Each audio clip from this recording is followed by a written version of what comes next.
A very good morning to you and welcome to Litt on Sunday, and my name is Litt. On this program this week and every week, we bring you headlines affecting the Asian community and take a deeper look on some of the most important ones affecting the UK Asian population. In one of our stories today, we will be looking at the scandal of the Asian peers who have been suspended from the House of Lords. And a little later, the rise of the Asian executives on the global business scene. We will also take a look at the Sunday papers, but first, let's have news headlines from Jessie. Good morning and thank you for joining me. A Dudley family are appealing for witnesses after a man's skull was crushed in a brutal attack. 37-year-old Ragveer Singh's wife, Baljit Kaur, says their life has changed forever since an attack at a railway station.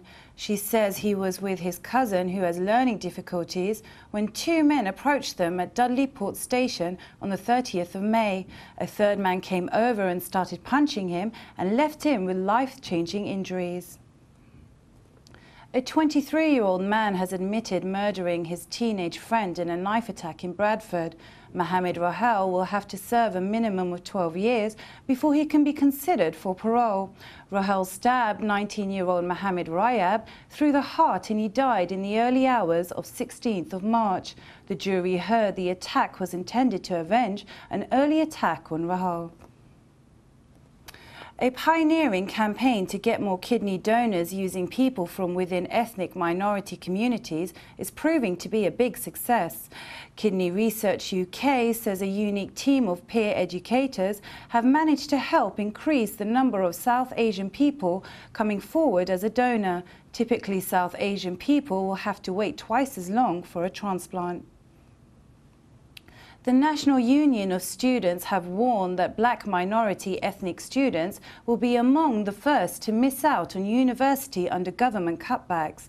The student union thinks universities which attract the most ethnically diverse students will be the first to be forced to close.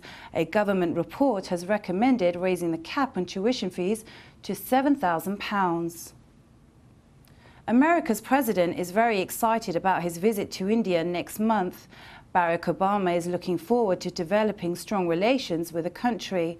A top official of the US State Department said Obama had talked about a defining partnership with India and termed it an ally on war on terror. And finally, members of the English Defence League are believed to have joined a demonstration in Amsterdam in support of controversial Dutch politician Geert Wilders. Police, wary of rioting, have moved the demonstration away from the city centre. But Wilders, who said he has no ties with the EDL, says he does not support the demo. And that's it from the Sunrise News team and me. Now back to the studio. Thank you, Jessie. 20% of the Asian peers have been suspended from the House of Lords in the expenses scandal which has rocked the British Parliament. The three Asian peers who have now been suspended have been claiming for bogus homes which they did not live in. The House of Lords authorities are demanding the money back. One of the well-known and richest peers, Lord Siraj Paul, have been suspended for 4 months, and Lord Bhatia for 8 months, and the poorest of all, who claimed the most money, Baroness Uddin, for 20 months. This is a huge embarrassment to the Asian community, and it would appear it is more likely an administration cock-up rather than a deliberate policy to steal from the taxpayers, especially in the case of Lord Paul, whom I've known for a number of years. Lord Bhatia hardly needed the money, whilst Baroness Uddin has gone underground without any explanations. The expenses scandal took place under the Labour government when lots of MPs and peers were caught out when they were exposed by the Daily Telegraph. We sent Raj Mehta to take a closer look. Currently, the House of Lords has 777 members. These members have a variety of duties ranging from creating laws to monitoring all aspects of the government. There are at least 16 Asians in the House of Lords. Recently, 3 Asian peers were at the centre of an expenses scandal. It was found out that the sums of tens of thousands of pounds had been inappropriately claimed for. These 3 have since been suspended. A House of Lords member's expense allowance stipulates a claim of up to £174 a day if their main abode of dwelling is outside of London. According to the Privileges and Conduct Committee, the 3 peers had made false claims for flats and homes outside the capital and thus misusing this privilege. The 3 suspended are Lord Paul, Lord Bhatia and Baroness Uddin. Baroness Uddin is from Bangladesh and was the first Muslim woman in the House of Lords. Her claim was for £100,000 for a flat in Kent, but it was found out that the flat had hardly ever been used. The House of Lords suspended her ladyship until 2012, which happens to be the longest suspension in its history. The Baroness was ordered to repay £125,349. Lord Bhatia, originally from India, claimed £20,000 for a small flat in Surrey. He was ordered to pay £27,446, which he has duly paid back since. He also got a suspension of 8 months. Lord Paul, also originally from India, claimed £40,000 for a flat somewhere in Oxfordshire. In light of such a big scandal, he voluntarily reimbursed what he had claimed for. He was handed out a 4-month suspension. We tried to contact Baroness Uddin, Lord Amir Bhatia and Lord Swaraj Paul regarding their false claims and to get their views on the claims they made, although they are all currently serving suspensions from the House of Lords and could not be contacted. A House of Lords committee met and they have claimed that Baroness Uddin and Lord Bhatia acted inappropriately, and whereas Lord Swaraj Paul may not have acted deliberately, he was seen to be grossly negligent. After all the finger-pointing and furor has settled, there seems to be a difference of opinion amongst the members of the House of Lords about all the proceedings. It was probably a mistake to bring up 3 Asian peers at the same time, you know, to do their the report on them at the same time. They all did what they shouldn't have done. There's no question of it. So you think it's just coincidence? Well, it just happened that they came up at the same time. They're 2 in court, you know. There's 1 black and 1 white in court as well.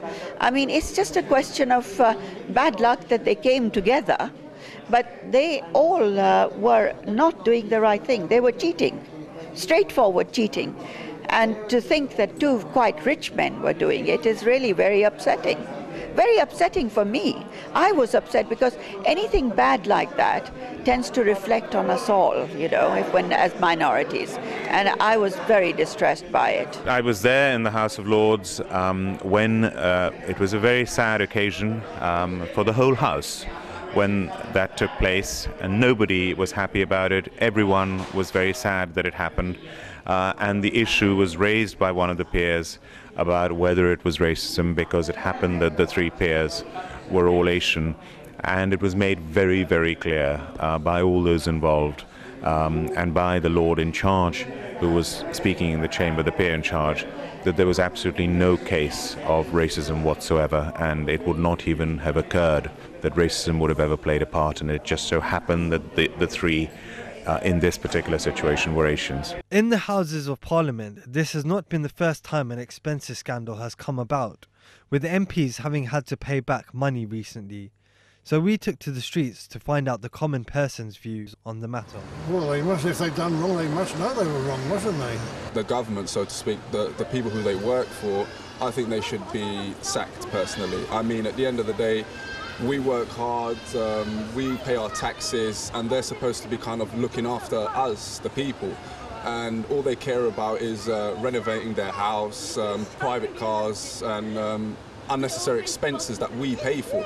Absolutely. If any public servant is falsely claiming money from the taxpayer, then they should suffer the consequences, really. If there were genuine expenses problems, then I suppose then that it was justified. You know, I was a bit surprised, I must admit, that it was 3 Asian lords. That was surprising to me. But I mean, I don't know enough about the situation to know whether that's justified or not. But one assumes it was a fair process. It's ridiculous, the fact that government officials are managing to squander money around when other people in the world are suffering so badly with the lack of money. Because I think they should be suspended forever for cheating, frankly.